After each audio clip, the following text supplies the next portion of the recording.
기재부 차관님, 네. 이 집중이 차관님한테 집중이 될 수밖에 없는데 민생 회복 소비 쿠폰 사업 전 국민에게 지원하는 사업 맞죠? 네, 맞습니다.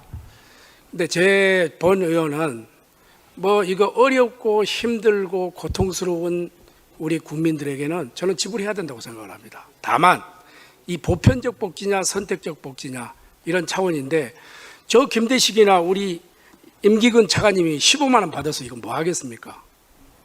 저는 이게 이 어렵고 힘든 사람한테 더 주고 해도 되는데 이 일률적으로 15만 원 차등으로 이렇게 25만 원, 40만 원, 50만 원 이래도 되겠습니까? 이것은 기재부에서 우리 대통령께서 설령 그런 정책을 펴더라도 조금 이러이러한 의견이 있다 하는 것을 반대 의견을 제시해야 되는 거 아닙니까? 공직자로서 어떻습니까? 어떻게 생각하십니까? 예, 지금 방금 의원님께서 앞서 질의에서 들으셨던 것처럼 보편적으로 그런 맞춤형으로 하지 말고 동일 금액을 지급하자라는 의견 또한 강력하게 있고요. 지금 또 의원님이 말씀 주신 것처럼 이렇게 형평이 되시는 분들은 아예 지급하지 않는 게 바람직하지 않느냐. 그런 의견 또한 지금 김대식 의원님처럼 강력한 의견이 존재하는 게 사실입니다. 그런데 이런 의견들을 종합적으로 감안했을 때 모든 국민들한테 드리는 게 맞겠다. 현재 지금 민간 소비가 어려운 상황이기도 하고 국민 통합 관점도 있고 또 형편이 나으신 분들이 우리 사회에 기본적으로 기여하시는 게 세금을 많이 내셔서 기여를 많이 하시지 않습니까? 그래서 그런 부분까지 고려해서 모든 국민을 대상으로 하는 게 맞겠다. 근데 다만 소득 수준에 따라 좀 맞춤형으로 지원하는 게 오히려 더 사회적 형평이나 기여 차원에서 조금 더 바람직한 거 아닌가. 그래서 이런 의사결정을 하게 됐습니다. 돈 있으면은 다 주면 얼마나 좋겠습니까? 그런데 우리 국가 부채가 1,300조에 육박하고 있고 GDP 대비 49% 이렇게 육박하고 있는데 이게 50% 넘어가면 이게 심각한 문제가 대두되는 것은 우리 공직자 여러분들이 누구보다도 우리보다 더 잘 아실 거 아닙니까? 그래서 참 안타까운데 총 사업비가 13조죠. 국고보조율이 몇 %입니까? 국고보조율은 서울 같은 경우는 70% 돼 있고요. 그리고 다른 지역 같은 경우는 80% 돼 있습니다. 그렇죠. 그런데 지금 지방비 분담비만 해도 2조 9천억 정도가 되는데 제가 이제 지역구가 부산이기 때문에 부산의 인구 325만 명을 단순 계산으로 1인당 5만 원 기준으로 계산해도 1,600억 이상의 이 재정 부담이 이게 발생을 하거든요. 부산시 제가 세입 규모를 조사를 해보니까 15조 3천억 정도 되고 재정 자립도가 42.7%입니다. 그 재정 자주도는 55.5% 수준에 이렇게 머무는데 상반기에 제가 부산시 알아보니까 상반기에 이미 9,276억 원 규모의 자체 추경을 두 번에 걸쳐서 이게 편성을 했기 때문에 가용 재원이 모두 집행된 상태예요. 이거 어떻게 해야 됩니까? 이게 상반기 집행률이 68.5%라고 하는데 추가 재원 마련할 길도 없고 이거 어떻게 해야 됩니까? 이거 차관님이 재정 전문가시니까 어떻게 해야 됩니까? 이거 어떻게 해야 됩니까? 지방채 발행을 또 해야 됩니까? 어떻습니까? 어떻게 이게 재원을 마련해야 된다는 이런 숙제가 있는데 어떻게 하면 됩니까? 예, 여기 지자체별로는 지금 세부적인 사항을 행정안전부에서 적극적으로 나서가지고 각 지자체하고 지금 협의를 하고 있고요. 그리고 일단 재정안정화기금 그리고 쓰이지 않는 자금 이런 것들을 우선적으로 사용할 거고요. 그리고 저희가 또 혹시라도 지방채를 발행하시게 되면 지방채 소화에 대한 부담을 덜어드리기 위해서 이번 추경안에 지방채를 인수하는 자금도 한 1조 원가량 이렇게 반영을 했습니다. 그리고 저희도 지방재정 어려움을 충분히 이해하고 있고요. 근데 이제 지금 지방재정의 지속 가능성도 중요하고 또 중앙정부 지속 가능성도 중요하고요. 그것보다 더 중요한 거는 현장에 있는 국민 삶을 지키는 거, 지역 경제를 지키는 거, 지역민 삶을 여기 지키는 게 더 우선이겠다라고 판단을 했습니다. 그 지난번에 보니까 이 KDI에서 나온 자료 보니까 그렇게 실질적인 효과가 없던데 그것도 지금 다 검토하신 거죠? 예, 효과가 없다라고 된 거는 아니고요. 효과가 좀 많다라고 분석된 게 있고 효과가 그것만큼 많지 않을 수 있다라고 분석된 게 있습니다. 하지만 저희 나라 사례도 그렇고 미국의 사례를 보더라도 코로나19는 비대면이었는데 지금은 대면이니 그때보다는 효과가 높을 걸로 판단이 되고요. 그리고 지금 전반적으로 내수가 지금 침체 상황 아닙니까? 그래서 그런 걸 감안했을 때 그때보다는 더 효과가 높아질 수 있겠다. 이렇게 전체적으로 판단을 하고요. 또 그 효과를 높이기 위해서 소득 수준에 따라서 맞춤형으로 지원하고요. 그리고 조기 지급할 수 있는 두 마리 토끼를 잡기 위해서 제도 설계를 했습니다. 기재부도 고민이 있겠지만은 우리 국민의힘에서 정권을 잡았을 때는 뭐 재정 건전성이 그렇고 이렇게 극구 반대하더만 정권이 바뀌니까 아주 속전속결로 누가 뭐 빛의 속도라는데 빛의 속도처럼 이렇게 추진을 하는 거 보고 참 놀랬다 이렇게 생각하고 부산 같은 경우에 기초 수급자가 26만 6천 명입니다. 이게 인구 대비 지방비 부담이 현재 이제 커질 수밖에 없는데 좀 우리하고 비슷한 세입 규모를 가진 강원도하고 비교할 때도 이 차상위 수급자 수가 2.5배 이상 이게 아주 불균형이 심각한데 국가 정책의 협조 이 선제적으로 이게 재정을 좀 추진해야 되는데 참 걱정이 앞서서 제가 우리 차관님한테 이렇게 질문을 드리는 겁니다. 자, 민생 회복 소비 쿠폰 사업 대통령의 공약 사업이며 전 국민 대상 국가 사업인데 이거를 지방비 지금 지역이 어려우니까 지방비 분담 없이 전액 아예 막 국비로 추진하는 것이 저는 타당하다고 생각하는데 차관님 생각 어떻습니까? 이건 물론 반대하시겠죠. 의원님 말씀처럼 그렇게 판단하실 수도 있습니다. 근데 저희는 이제 두 가지를 말씀드리고 싶은 게 이게 결국에는 지역 경제를 활성화하고 지역민 그리고 지역에 있는 소상공인들한테 기본적으로 혜택이 돌아가는 사업이지 않습니까? 그래서 지방자치단체에서 일정 부분 동참하시는 게 그 취지에 맞지 않나 생각을 하고요. 그리고 중앙정부에서 보조하는 사업들이 굉장히 많습니다. 근데 이게 서울 이외 지역에 대해서 80%까지 보조하는 사업은 이 사업이 거의 유일합니다. 그래서 좀 이 사업을 성공시키기 위해서 지방정부에서도 어려움이 많으시겠지만 중앙정부에서 더 많은 출혈을 감수하고 있다. 이 점도 같이 고려해 주셨으면 좋겠습니다. 그리고 차관님, 이번에 그 정부가 2차 추경을 통해서 7년 이상 연체된 5천만 원 이하의 무담보 개인 채무에 대해서 일괄 소각을 하죠. 네. 그런데 상환 능력이 없고 파산 조치 불가능한 장기 채무자 지원하겠다는 취지는 저도 일부는 공감을 합니다. 그러나 이번 조치에 대해서 몇 가지 좀 심각한 문제가 제기가 되고 있는데 제가 몇 가지 이야기해 보겠습니다. 첫째, 물론 여러 가지 발표도 하셨고 고민도 했는데 성실하게 빚을 상환해온 국민이 지난 5년간 361만 명, 이들이 갚은 채무액이 1조 원을 넘는 상황에서 일정 기준 없이 일괄 탕감한다? 형평성 논란이 피하기 어렵다고 보는데 이 부분은 충분하게 정부에서도 설명하고 이렇기 때문에 대처를 하고 있는 거죠. 네. 돈 갚으면 손해다. 이런 네.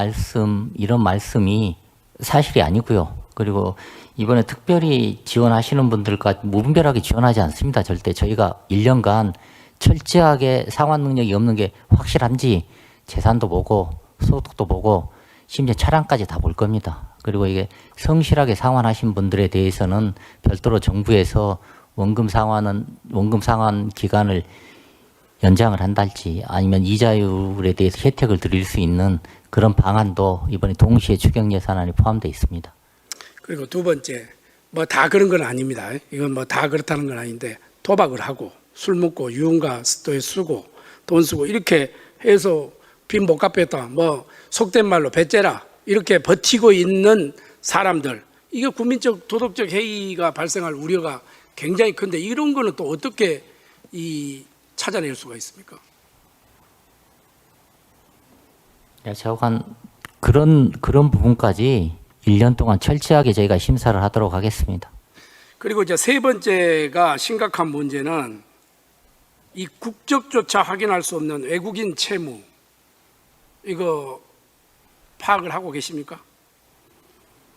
국적조차 확인할 수 있는 외국인 채무까지는 제가 내용을 잘 파악하지 못하고 있습니다. 혹시 양해해 주시면 금융위원회 캔코 자산관리공사 캔코를 통해서 확인한 자료에 탕감 대상자 중에서 애국인이 약 2천만 명에 달하는데 이들이 보유한 채무 총액이 182억에 이렇게 달합니다.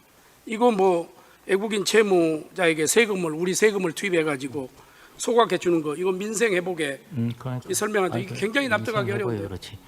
외국 국적을 가지고 계신 분은 기본적으로 대상이 안 되는 걸로 알고 있고요. 저희 국민의 배우자나 아니면은 영주권자 이런 분들만 기본적으로 해당이 될 것 같은데 조금 더 상세한 내용은 요거 상세하게 예. 지금 확인 한번 해줄 필요가 있다 이렇게 생각을 합니다. 우리 김병환 금융위원장께서도 국적은 아직 확인이 안 됐다.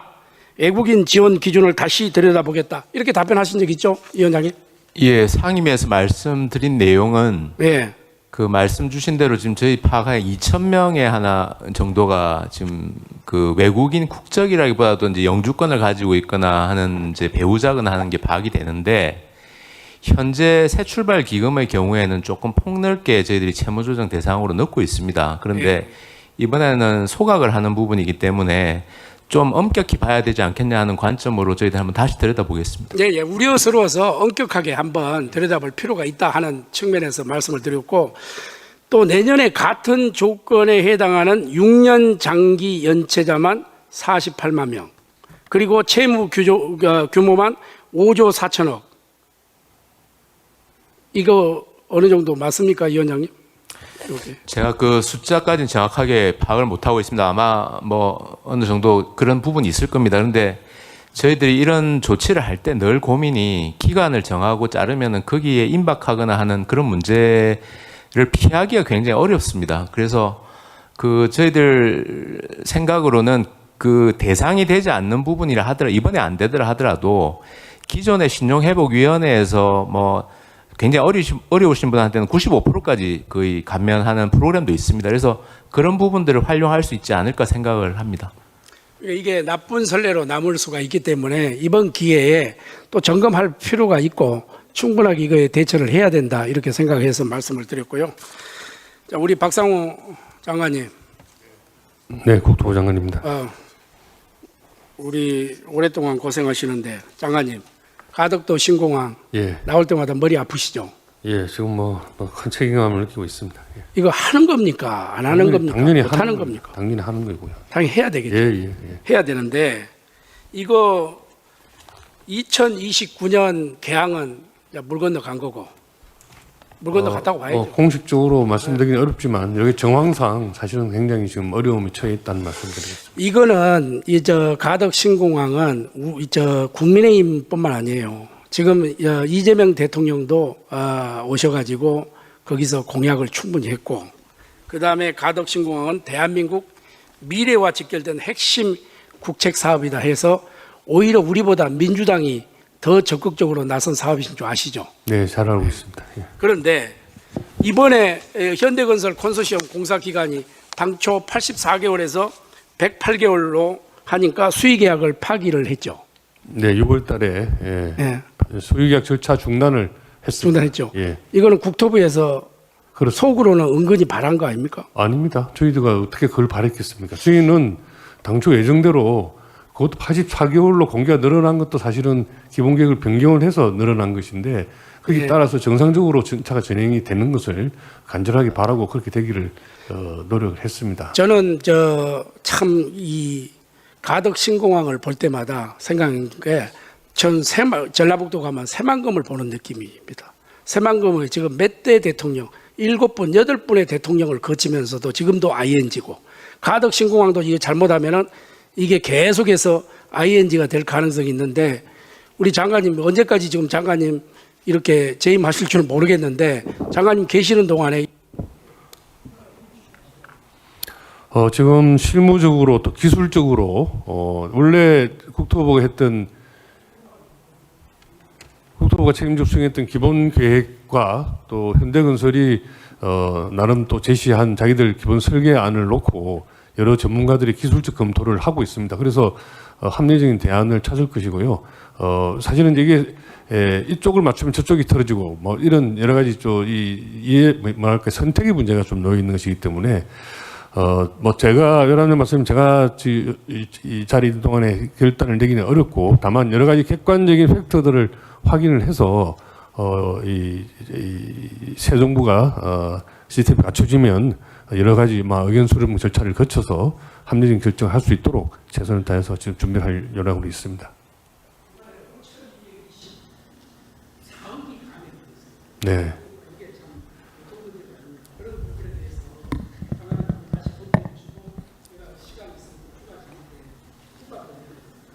예, 그래서 그 부분은 내년도 예산에 또 내년도 공사가 재개됐을 때 차질이 진행되도록 이렇게 그렇게 지금 본 예산 준비를 하고 있고요.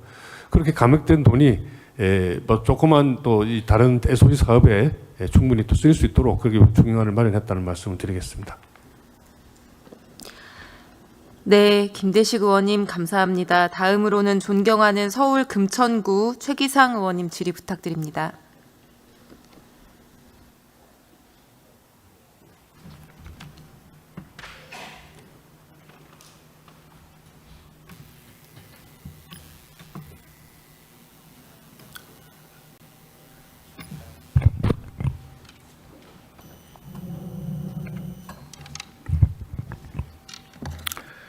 금천구의 최기상 의원입니다. 저는 우리 기재부의 물가 관련해서 말씀을 드릴 계획이고요. 그 다음에 우리 농식품부 장관께 이번에 물가 안정 관련한 추경안 그리고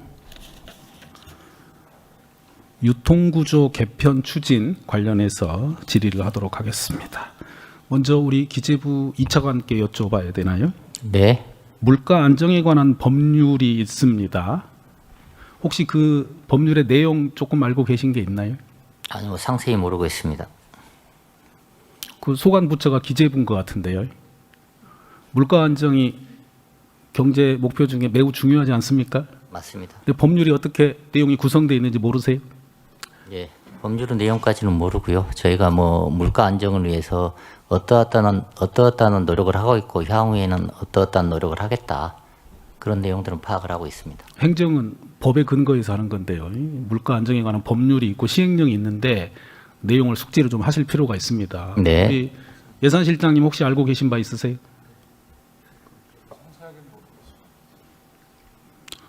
우리 기재부 제일 높은 분들이 물가 안정 얘기하시면서 법률과 시행령 내용이 뭔지를 모르신다고 그러면은 걱정이 좀 됩니다. 물가 안정에 관하여 한국은행도 제1조에서 그 얘기를 하고 있습니다. 알고 계시죠? 한국은행법 제1조가 물가 안정을 함으로써 국민 경제에 기여한다. 이렇게 되어 있습니다. 네, 좋습니다. 물가 안정법도 좀 살펴봐 주시고요. 그리고 우리 정부 조직법상 그 중장기 국가 발전 전략에 관한 소관 부처가 어디로 우리 이 차관님 알고 계십니까? 기획재정부인 것 같습니다. 네. 최근에 대통령께서 물가 안정에 관한 말씀을 계속하고 계시는데 알고 계시죠?